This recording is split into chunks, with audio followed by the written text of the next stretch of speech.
Bismillahirrahmanirrahim. Assalamualaikum warahmatullahi wabarakatuh. Alhamdulillahi rabbil alamin. Wassalatu wassalamu ala rasulillahil karim. Sayyidina Muhammadin wa ala alihi wa sahbihi wa dhurriyatihi wa ummatihi ajma'in wa ba'd.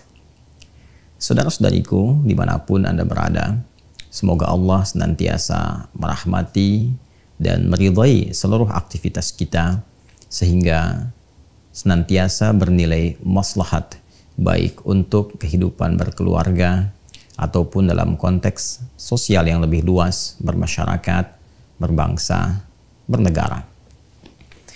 Isu nikah beda agama sesungguhnya bukan hal baru, namun juga menjadi problem sosial yang pernah terjadi di era dakwah Nabi SAW, khususnya saat menjalani era dakwah di kehidupan sosial pada fase Madinah Al-Munawwarah.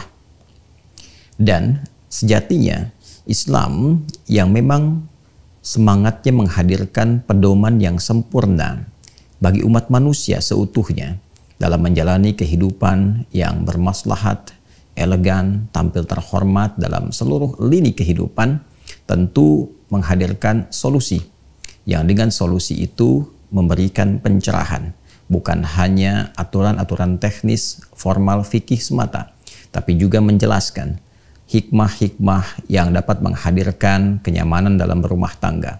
Bagaimana tujuan berumah tangga itu tercapai, dari mulai ketenangan, kedamaian yang disebut dengan sakinah itu, rasa cinta, perhatian yang dalam yang disebut dengan rahmat itu, dan juga rasa kasih yang dihasilkan dari pemberian-pemberian materi, pergaulan fisikal yang disebut dengan mawaddah itu. Sakinah, mawaddah, dan rahmah itu yang seringkali kita namakan dengan samarah. Karena itu terkait dengan isu nikah beda agama, Al-Quran memberikan tuntunan secara detail yang dijelaskan oleh Nabi SAW secara paripurna dan menjadi pedoman bagi setiap muslim, baik di masa era kenabian dengan masyarakat Islam yang ada pada saat itu, ataupun juga generasi yang berganti di setiap zaman pun kini, ataupun juga yang akan datang. Beda agama artinya beda keyakinan. Saya, Anda, kita, muslim misalnya, tentu memeluk Islam. Maka bagi kita yang Islam, bagi kita muslim, jika dikatakan berbeda agamanya, artinya berbeda keyakinan. Non-muslim, ada Islam, agama dalam bahasa Arab, bahkan diksi Al-Quran disebut dengan ad-din, yang kita yakini inna dina indallahil Islam. Agama yang diridhai, din yang dibenarkan oleh Allah menurut kita adalah Islam. Itu yang kita yakini tanpa ragu. Yakin tanpa ragu disebut dengan iman. Kata kerjanya amana, jamaknya amanu, orangnya disebut mukmin, insan beriman. Agama yang dipeluknya Islam. Berbeda dengan Islam artinya tidak sama dengan Islam. Beda agamanya, beda keyakinannya. Maka selain Islam kita katakan non-muslim, non-mukmin. Dalam diksi Al-Quran, orang-orang yang belum Islam, belum beriman, maka dihadirkan lawan kata dari iman, yaitu kufur. Jika kata kerja iman amanah, maka kata kerja kufur itu kafara. Jika orang yang beriman itu mukmin, maka orang yang belum yakin, yang menutup diri sehingga keyakinan belum sampai kepada hatinya, bahasa lembutnya itu bernama kafir. Jadi ada mukmin, ada kafir, ada muslim, ada kafir. Dan ini bahasa standar yang orang-orang jahiliyah pun, bahkan yang ingkar pun, bahkan yang menjadi lawan langsung dari Nabi SAW memahami bahasa ini dengan pemahaman biasa, bahkan menyadari sepenuhnya dan menerima karena memang dihadirkan dengan diksi yang sangat lembut, diksi yang sangat mencerahkan dalam arti memahamkan. Jika memang ada yang beriman, mereka menerima risalah Islam, yang belum menerima menutup diri, memang bahasa Arabnya disebut dengan kafir. Jadi ada mukmin, ada kafir. Nah, yang kafir ini, yang belum beriman ini, yang belum berislam, oleh Al-Quran itu dibagi dua bagian. Ada yang termasuk dari bagian ahli kitab. Ada pula yang bukan termasuk dari bagian ahli kitab. Musyrik secara umum. Jadi kafir itu ada golongan ahli kitab, ada golongan musyrik. Musyrik dalam arti menjadikan Tuhan-Tuhan selain Allah Subhanahu wa Ta'ala. Menuhankan selain Allah Subhanahu wa Ta'ala. Baik bersamaan, ada yang mengatakan Tuhannya adalah Allah, tapi meyakini ada Tuhan lain selain Allah. Atau yang menepikan Allah, meyakini Tuhan selain Allah. Itu musyrik secara umum. Sedangkan ahli kitab adalah umat yang secara genealogi tersambung kepada golongan Bani Israel. Hamba-hamba yang tersambung kepada umat-umat nabi-nabi yang seluruh nasabnya tersambung kepada Nabi Ibrahim alaihissalam, dari jalurnya Ishak alaihissalam ke Nabi Yakub, Nabi Yusuf, terus selanjutnya sampai ke Musa alaihissalam, kemudian juga ada Daud, ada Sulaiman, sampai nanti ke Nabi Isa alaihissalam. Umumnya dari jalur ahli kitab ini nanti melahirkan Yahudi dan Nasrani. Disebut dengan ahli kitab karena memiliki sifat. Sifatnya adalah mereka pernah mendapati kitab yang dituntunkan kepada nabi-nabi mereka, seperti Taurat kepada umatnya Nabi Musa alaihissalam, Injil kepada umatnya Nabi Isa alaihissalam. Di dalamnya ada informasi tentang kenabian Rasulullah SAW. Mereka percaya sepenuhnya, mereka yakin sepenuhnya bahwa akan ada nabi penutup, ya, nabi yang diutus sebagai penutup para nabi, yang sangat mulia, yang sangat istimewa, yang bahkan sudah viral di kitab mereka. Dan ini dilestarikan informasinya di dalam Al-Quran, baik itu harapan mereka sebelum nabinya hadir, seperti di Quran surah kedua Al-Baqarah di ayat 89 dan ditegaskan kembali di ayat 101. Di ayat 89 Allah menegaskan bahkan walamma ja'ahum kitabum min indillahi musaddiqul lima ma'hum wa kanu min qablu yastaftihuna 'alal ladzina kafaru falamma ja'ahum ma 'arafu kafaru bih fala'natullahi 'alal kafirin. Dan ingatlah, ketahuilah tatkala mereka itu berharap-harap akan datangnya nabi penutup yang diutus, nabi yang istimewa, yang melengkapi misi risalah nabi-nabi sebelumnya, dan mereka meyakini ini nabi yang paripurna. Maka tatkala dihadirkan informasinya di kitab mereka dan hadir nabinya, ternyata mereka tidak menerima itu semua, karena apa yang mereka harapkan bahwa keturunan dari nabi itu genealoginya tersambung kepada keturunan kakek moyang mereka dari jalurnya Ishak alaihissalam yang seperti tadi telah diuraikan, ternyata Allah memilih dari jalurnya Nabi Ismail alaihissalam. Apa yang mereka harapkan ketika Allah penuhi, dan boleh jadi harapan tinggi itu terwujud seluruh sifatnya dari keturunan Nabi Ismail alaihissalam, yaitu Nabi Muhammad sallallahu alaihi wasallam, sesuai dengan permintaan mereka, doa-doa mereka, harapan mereka. Tapi ternyata karena bukan dari jalur keturunan yang sama, mereka tidak menerima itu. Ada yang tertutup keadaan dirinya hanya karena bukan dari anggota jalur genealoginya. Ada pula nanti persoalan-persoalan lain yang mengiringi. Pada intinya, mereka adalah orang-orang yang meyakini kenabian Nabi Muhammad, namun pada masa itu belum menerima risalah Nabi Muhammad SAW karena faktor-faktor tadi, ya, ada rasa-rasa kurang bisa menerima karena keterkaitan genealogi, ada juga kekhawatiran duniawi atau faktor-faktor godaan-godaan setan yang barangkali terakumulasi dari sifat penolakan mereka. Orang-orang ini pada dasarnya menyadari, meyakini kenabian Nabi Muhammad SAW, namun belum terbuka keadaan hatinya. Nah, ini adalah golongan ahli kitab. Jadi mereka umat yang secara genealogi tersambung kepada Bani Israel, bisa Yahudi, bisa Nasrani, dengan syarat mengakui kenabian Nabi Muhammad SAW, meyakininya, bahkan mereka tahu tanda-tandanya. Diviralkan di surah Al-Baqarah itu. Alladzina atainahumul kitaba ya'rifunahu kama ya'rifuna abna'ahum wa inna fariqam minhum layaktumuna al-haqqa wa hum ya'lamun. Orang-orang itu sebetulnya telah mengetahui karena viral tentang tanda-tanda Nabi Muhammad itu di kitab mereka. Bahkan mereka mengenali Rasulullah seperti mereka mengenali anak mereka sendiri. Cuma karena faktor-faktor tertentu, mereka kemudian mencoba untuk menepikan, bahkan menyembunyikan info itu pada keturunan setelahnya. Nah, orang-orang ini secara singkatnya disebut dengan ahli kitab. Selain dari itu, walaupun mungkin ada yang menyandarkan dengan keturunan dari Yahudi, ataupun mungkin juga keturunan dari Nasrani yang kelak kemudian juga akan melahirkan diksi yang baru yaitu Kristen. Nah, bila ini tidak terpenuhi dalam arti tidak meyakini kenabian Nabi Muhammad SAW. Bahkan ada isyarat di dalam Al-Quran pada generasi-generasi selanjutnya setelah itu ada yang mencoba menghilangkan juga ya jejak viralnya Nabi Muhammad di kitab-kitab itu. Sehingga tidak tampak di kitab mereka itu informasi tentang Nabi Muhammad SAW.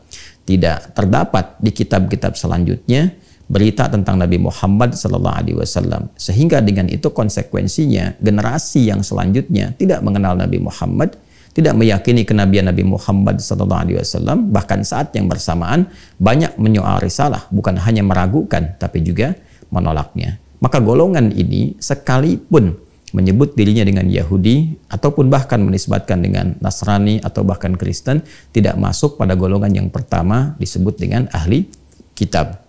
Ini mesti diklirkan terlebih dahulu. Jadi orang-orang kafir non-muslim yang tidak beriman, beda agama, beda keyakinan dengan apa yang kita peluk sebagai muslim, itu dibagi dua bagian, ahli kitab dan non ahli kitab atau musyrik secara umum. Musyrik dalam arti meyakini ada Tuhan lain selain Allah.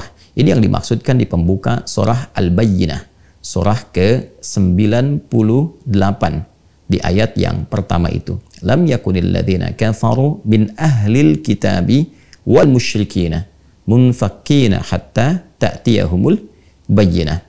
Ya, dan tidak akan pernah terjadi bagi orang-orang kafir itu. Orang-orang kafir itu dibagi dua di ayat ini. Ada golongan ahli kitab, termasuk juga golongan musyrik, seperti yang telah tadi saya sampaikan. Jadi saya ingin tegaskan bahwa ayat ini memberikan kesan bahwa orang-orang non-muslim ada dua golongan, ahli kitab dan orang-orang yang musyrik secara umum. Pada umumnya, kata Al-Quran, keduanya punya karakteristik yang serupa. Sebelum datang bukti yang otentik, sulit bagi mereka untuk menerima risalah kenabian Muhammad Sallallahu Alaihi Wasallam. Hanya secara sifat, karakter, genealogi keduanya berbeda. Apa kaitan dengan nikah beda agama? Di era kenabian Nabi Muhammad SAW sudah jelas ada tuntunan dan diberikan pencerahan secara psikologis, ya, secara juga pendekatan sosial. Tentu orang-orang yang meyakini, orang-orang yang mengakui hanya karena faktor tertentu belum bisa menerima, itu lebih dekat dan lebih mudah untuk dicerahkan. Jika memang bukti-bukti yang tampak itu bisa hadir dalam jiwanya, diyakini, diketahui, dan mengalahkan keangkuhan-keangkuhan yang mungkin hadir karena faktor-faktor tertentu lainnya, mungkin karena perasaan dan sebagainya. Itu lebih mudah untuk dijelaskan dibandingkan dengan orang yang menolak sama sekali, tidak mau tahu, dan membutuhkan penguat-penguat lain, hal-hal yang bukan hanya informatif, tapi yang bersifat meyakinkan dan mengalahkan logika-logika yang mungkin telah terbangun serta terakumulasi jauh sebelumnya. Maka dari itu, Al-Quran memberikan sifat bijak. Yang pertama, bagi golongan ahli kitab, Allah Subhanahu wa Ta'ala menurunkan firman-Nya. Terdapat nanti di surah yang kelima, surah Al-Ma'idah, di ayat yang kelima. Surah yang kelima, di ayat yang kelima. Di antara rangkaian ayat ini, Allah memberikan satu ketentuan khusus bagi kalangan ahli kitab.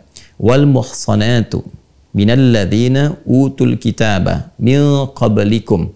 Dan khusus bagi golongan perempuan ahli kitab. Wal muhsanatu minal ladzina utul kitaba min qablikum. Khusus untuk perempuan yang ahli kitab dari genealogi yang tersambung sebelum kalian itu. Jadi di sini dari golongan non-muslim yang kafir, dari ahli kitab, tapi yang perempuannya. Bagi laki-laki muslim yang ingin memang merajut tali pernikahan kekeluargaan dengan tujuan menjaga diri, menghindarkan dari perbuatan zina, hal yang tidak baik, bukan untuk menyalurkan orientasi seksual tanpa aturan atau memelihara perempuan dengan perlakuan yang tidak layak, tidak benar. Kata Al-Quran, khusus bagi pria-pria muslim yang memang serius berumah tangga untuk mewujudkan hikmah-hikmah kehidupan berumah tangga, sakinah, mawaddah, rahmah, memberikan bimbingan yang benar, boleh pria muslim itu menikahi perempuan dari kalangan ahli kitab. Ingat ya, ingat baik-baik bahwa redaksinya pria muslim dengan perempuan ahli kitab, tidak sebaliknya. Jadi yang dibenarkan adalah jika ada prianya, laki-lakinya muslim, perempuannya ahli kitab. Jadi bukan perempuannya muslimah, laki-lakinya ahli kitab, bukan. Jadi laki-lakinya muslim, perempuannya ahli kitab. Dan yang dimaksud ahli kitab yang saya jelaskan tadi, meyakini, mengakui kebenaran risalah Nabi Muhammad SAW, namun belum beriman, ya, belum masuk Islam, belum bersyahadat karena faktor-faktor tertentu. Tapi ada pengakuan dalam dirinya, ada kebenaran yang dia akui, dia tahu tentang itu, ya, maka dengan keadaan dirinya sebagai perempuan dan hikmahnya dalam kehidupan rumah tangga, laki-laki diposisikan sebagai pemimpin yang mengatur, membimbing, mengayomi, menyayangi, sehingga dalam posisi itu bisa membina rumah tangga dengan baik, membimbing istrinya, mengarahkan, memberikan pencerahan, sehingga diharapkan dengan itu, pertama, dapat menerima risalah Islam dengan baik. Itu satu. Yang kedua juga meminimalisir konflik-konflik yang mungkin terjadi dalam kehidupan rumah tangga, sehingga dengan itu potensi-potensi untuk tetap bisa memberikan nafkah, kebaikan-kebaikan, perlindungan, dan kemuliaan lain dalam kehidupan rumah tangga yang mendekatkan pada samara itu lebih dapat terwujud. Sebaliknya, Islam melarang tegas bagi perempuan muslimah untuk menikah, berumah tangga, ya, berhubungan secara formal, ya, dan apalagi non formal, itu sangat dilarang, ya kan? Dengan laki-laki dari kalangan ahli kitab. Jadi perempuannya muslimah, laki-lakinya non-muslim, kafir dari ahli kitab, itu tegas dilarang, haram hukumnya, tidak diperkenankan. Karena ayat ini hanya membolehkan laki-laki muslim dengan perempuan ahli kitab. Ya, apa hikmahnya? Ya, berkebalikan dari apa yang tadi diuraikan. Karena laki-laki itu sifatnya dominan, dikhawatirkan nanti mengendalikan yang perempuan muslimahnya. Kemudian juga bisa terancam dengan beberapa hal. Ya, ada yang terkait dengan materi, ketika materi tertahan jadi kemudian tekanan, ya, ada yang terkait dengan aspek-aspek lainnya, perlindungan, dan hal-hal yang menjadi tugas-tugas laki-laki dalam kehidupan berumah tangga. Jadi ini murni untuk penjagaan dua hal. Satu, akidah, ya, yang kedua adalah kemungkinan-kemungkinan besar untuk mendekatkan kepada aspek samara. Ini terkait dengan ahli kitab, jika memang itu masih didapati. Tapi jika itu tidak ditemukan, seperti generasi-generasi kekinian yang tadi saya sampaikan dengan cukup panjang lebar, secara singkat saya coba uraikan, bahwa berganti generasi sudah berbeda persepsinya, karena informasi yang sampai pada generasi berikutnya, bahkan sampai kini, tidak didapati keterangan Nabi Muhammad SAW. Sehingga pertentangannya begitu besar, penolakannya begitu tinggi, bahkan bukan sekedar penolakan, pengakuan akan ketuhanan pun sudah menjadi musyrik total, dalam arti memang meyakini Tuhannya bukan Allah, bukan hanya ada Tuhan lain selain Allah, bahwa yang ada keyakinannya adalah Tuhannya bukan Allah. Maka ini sudah bukan lagi disebut dengan ahli kitab. Sekalipun boleh jadi ada yang menyematkan dirinya dengan nama Yahudi atau bahkan Nasrani, atau disebut juga sekarang, ya, berbeda dengan Nasrani, ada diksi lagi yaitu Kristen. Nah, jadi Kristen saat ini jika tidak mengakui kenabian Nabi Muhammad SAW, jika tidak kemudian mengimani Nabi Muhammad SAW sebagai nabi penutup dan meyakini bahwa Allah itu Subhanahu wa taala sesungguhnya adalah Tuhan, walaupun barangkali ya ada meyakini Tuhan selain Allah, itu tidak masuk dalam kategori ahli kitab. Apalagi jika memang sudah menolak Allah sebagai Tuhan, Nabi Muhammad itu bukan nabi, bukan rasul, ya dan seterusnya, dan menganggap Islam totally different, sangat berbeda, maka itu tidak masuk dalam golongan ahli kitab. Maka tidak berlaku hukumnya yang di Al-Maidah ayat kelima. Maka Allah menurunkan ayat khusus di dalam Al-Quran surah kedua Al-Baqarah di ayat 221. Allah berfirman, "Wala tankihul musyrikati hatta yu'min. Wala amatum mu'minatun khairum min musyrikati walau a'jabatkum. Wala tunkihul musyrikina hatta yu'minu. Wala 'abdun mu'minun khairum min musyriki walau a'jabakum. Ulaika yad'una ilan nari wallahu yad'u ilal jannati wal maghfirati bi'idznih." Dan janganlah kalian menikahi perempuan yang musyrik. Artinya golongan kedua dari non-muslim, dari yang belum beriman. Sampai perempuan-perempuan itu beriman. Sungguh, bila pun ada seorang budak yang secara sosial dipandang kelasnya rendah, namun dia beriman, itu lebih utama untuk dinikahi dibandingkan dengan perempuan musyrik yang belum beriman, walaupun secara fisik misalnya atau status sosial begitu menarik. Pun demikian, jangan nikahkan anak perempuan kalian kepada laki-laki yang musyrik, golongan kedua dari non-muslim yang belum beriman dan tidak mengakui ketuhanan Allah Subhanahu wa taala, juga kerasulan Nabi Muhammad sallallahu alaihi wasallam, sampai para lelaki itu mau beriman. Lelaki yang secara status sosial dipandang rendah tapi dia beriman, berperilaku yang baik, itu lebih utama untuk dinikahkan anak perempuan kalian dengan mereka dibandingkan dengan laki-laki musyrik dengan sifat-sifat yang tadi disebutkan. Sungguh mereka berpotensi membawa anak-anak kalian jika nekat untuk dinikahkan kepada situasi-situasi yang sulit, bahkan terancam saat kembali kepada Allah Subhanahu wa taala dengan ancaman-ancaman yang nyata. Karena itulah kemudian berpalinglah kepada ketetapan Allah yang lebih mengarahkan kepada nilai kemuliaan, nilai-nilai kebahagiaan, dan demikian Allah menjelaskan kepada kalian ketentuannya supaya kalian mengerti dan lebih mendekatkan diri kepada Allah Subhanahu wa taala. Ternyata ayat ini memberikan penegasan. Pertama, larangan menikah antara laki-laki dan perempuan beda agama. Baik itu laki-lakinya muslim dengan perempuan non-muslim atau sebaliknya, perempuan muslimah dengan laki-laki non-muslim dalam keadaan kafir. Kategori yang kedua yaitu musyrik, kafir dan musyrik secara bersamaan, bukan dari golongan ahli kitab. Jadi mutlak dilarang, mutlak diharamkan. Yang kedua, Allah menegaskan bahwa tujuan berumah tangga itu sejatinya adalah membangun ketakwaan, membangun kedekatan dengan Allah Subhanahu wa taala dengan cara meningkatkan ibadah, meningkatkan amal saleh, dan meniatkan kehidupan rumah tangga itu untuk mendekat kepada Allah. Bagaimana itu bisa dibangun sedangkan pasangan hidupnya beda keyakinan? Dan ini problemnya juga akan mereduksi nilai-nilai sakinah yang sangat diharapkan dalam kehidupan rumah tangga. Coba Anda renungkan, Anda pikirkan, yang satu ke masjid, yang satu ke tempat ibadah lain. Di dalam rumah didapati situasi yang berbeda. Nanti ketika muncul anak, muncul problem lagi. Mau dibawa kemana anak itu? Dan seterusnya. Belum problem warisan, belum problem nanti dari kedua keluarga. Dan ini akan menyulitkan. Karena itu bertakwalah kepada Allah Subhanahu wa ta'ala. Hidup kita itu terbatas. Sementara kita itu hanya bertugas. Satu saat kembali kepada Allah Subhanahu wa ta'ala.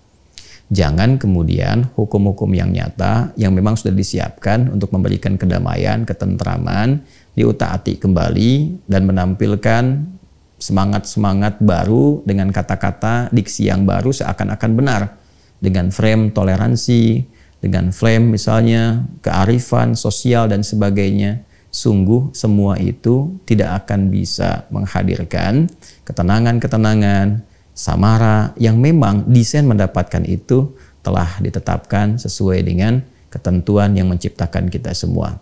Ini bukan bagian dari sifat intoleran, tidak. Tapi sungguh ini bagian dari penjagaan kepada kita semua.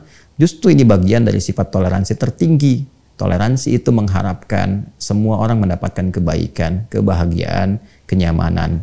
Toleransi yang dipaksakan tidak akan mewujudkan kebahagiaan, kenyamanan itu. Apalagi dalam kaitan dan balutan kehidupan berumah tangga.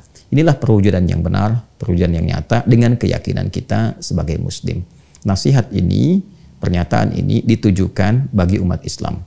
Sekali lagi, bagi umat Islam. Dan kita sangat menghargai dari yang non-muslim. Jika memang di ketentuan non-muslim, di Indonesia ada Kristen, ada Hindu, ada Buddha, ada Konghucu, dan yang lainnya, kita menghormati semua hukum yang terkait dengan ketentuan-ketentuan di keyakinan saudara-saudari kita. Kita menyayangi mereka dalam kehidupan berbangsa, bernegara. Tapi juga kita punya kewajiban menjaga keyakinan akidah yang kita yakini ini yang dijamin oleh undang-undang. Ini yang pertama. Dan jangan sampai ketentuan hukum ini menjadikan kita misalnya potensial melahirkan konflik sosial. Tidak, dari dulu sudah biasa saja. Dari dulu biasa saja. Jadi ini aturan untuk menjaga akidah dan menunjukkan keseriusan dalam beragama. Dan ini bukti otentisitas keberagamaan itu. Ini bagian pertama. Yang kedua, saya pun ingin mengajak kepada rekan-rekan di ulama, di para ustadz, kiai, habib, ya, agar bersikap lebih objektif, satu, lembut, tapi dalam saat yang bersamaan juga tegas menyampaikan nilai-nilai agama yang terkait dengan aspek akidah. Ya, karena akidah sangat menentukan. Iman kunci utama untuk mendapatkan rahmat Allah, baik dunia apalagi akhirat.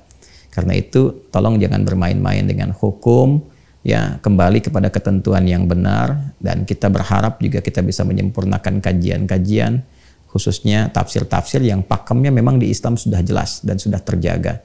Kita ketahui bersama orang-orang yang mencoba untuk merubah hukum-hukum itu sampai menampilkan dalam bahasa mereka ijtihad baru, itu bukan ijtihad, ya, yang mengatakan dimungkinkan laki-laki ataupun bahkan perempuan muslim menikah dengan siapapun yang beda agama. Itu bukan ijtihad, ya. Itu kalaupun kita mau jujur, nasab pengetahuannya, informasinya semua tersambung pada pemahaman orientalis, yang kalau kita mau bahas lagi sangat panjang babnya, dari rasa frustasi yang didapati dalam kitab-kitab mereka yang mereka dapatkan saling bertentangan satu dengan yang lainnya, atau ketidakjelasan dalam beberapa hal, dan diharapkan itu terjadi pada Al-Quran, ternyata tidak terjadi sama sekali. Atau kita lihat para cendekiawan atau yang melabeli dirinya dengan ustadz atau nama-nama lainnya yang justru bertentangan pemikirannya dengan pakem yang telah ada, nasab informasinya tersambung ke para orientalis yang dimaksudkan. Dan kita memahami itu semua.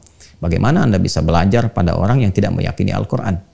Bagaimana bisa Anda mengambil tafsir dari orang yang bahkan tidak yakin dengan kebenaran Quran dan mencari persoalan-persoalan dalam Al-Quran? Lalu Anda mengambil itu semua dan mempraktekannya. Apa pertanggungjawabannya di hadapan Allah Subhanahu wa Ta'ala? Tetap berpegang teguh pada ajaran yang benar. Mohon maaf terkait dengan akidah, kita memang mesti tegas, tapi jangan sampai ketegasan itu menjadikan kita kemudian hidup tidak harmoni dengan masyarakat di sekitaran kita. Tetap saling membangun, mencintai, dan memakmurkan negeri yang kita pijak itu bersama-sama, berbineka, tunggal ika, tapi dalam saat yang bersamaan juga mengamalkan apa yang negara jamin untuk memeluk agamanya masing-masing dan beribadah menurut agama dan kepercayaannya itu. Semua adalah pilihan.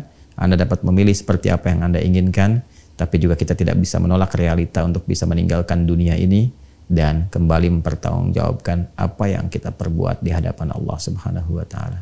Adi Hidayat. Assalamualaikum warahmatullahi wabarakatuh.